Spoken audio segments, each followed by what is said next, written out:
وکیله ځان تیار کا ستا پهله نه پنشمنټ وکیله په څلورو شاته ډبل راتلو پر چیلې اوازونه کو چیلې او زه بچیلې یم صبر وکړه دا ګیروان ته وتاړه ستا دویم پنشمنټ دی ته شاکه داسې ډبل راتلو پر په بوکه ریورس راځه مالا اوکې ستا دریم پنشمنټ په سر باندې درې انډې ماتې کا اله شابه دا درې وړه نشم کولای دا درې وړه غلط دي خدا پځه کې نه د چیلې اوازونه کو تختی بنا زه صحیح شو زه صحیح شو او زه دې درته هم چیلې اواز ها زه ګډ والله ور تیز دی کینه د شمه خوډما زه بکره ده ښه د شمه خوډما اوس هماره پنشمنټ تا سره دی کده سره دی صبر وکړه کنه دا استاد چل نه وردي د طریقې ما سره دی ټولي وای زه نه زما پنشمنټ هغه سره تا سره نه او کوه چیلې اواز کو کرستا غسر سویمه ده تی بیا په موقع دا تی بدو کدا نه پتاي سره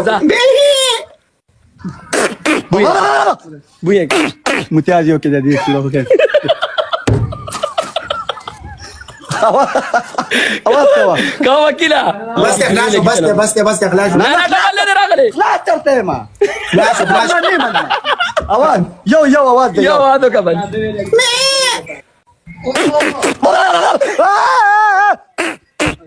د شمه خوډما ته اوس ټینچه شمه خوډما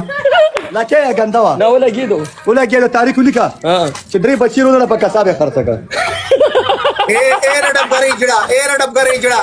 څه ته وای د اقبال پلازي مشره ولګیدو خو تاریخ ګزان سره ولیکا مالک ته وای چې تاریخ ته ولیکه خطا نسی لار پکې تیرا شوي نه ته تیرا شو بکره خو ته زه خو بکره وم تیرا شوي ډبل سپیډ ته مرغو دغه ولا یو مالک ته چې یو کچل تل ودر کې یو نل او چې کلمې د ګرمي د تو د ډیرو کو وار د تیز وګوره الله د اقبال پلازي مشره